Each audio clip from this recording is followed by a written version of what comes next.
కేంద్ర ప్రభుత్వంలో గత 10 సంవత్సరాలు పరిపాలిస్తున్నటువంటి మోడీ గారి పరిపాలనకు సంబంధించి మాట్లాడే హక్కులు ఉన్నాయి. మోడీ గారు ఏం చేశారు, ఏం చేయలేదు, ఏం చేసి ఉండాల్సిందే అనే విషయాలు మాట్లాడే హక్కు మనకున్నది. మీకు ఎందుకు కోపాలు వస్తున్నాయి?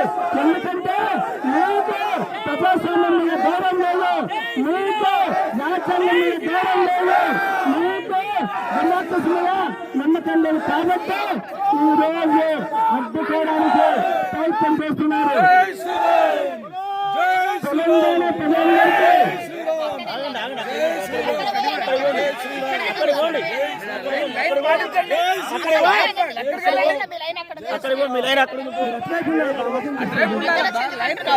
రావద్దు.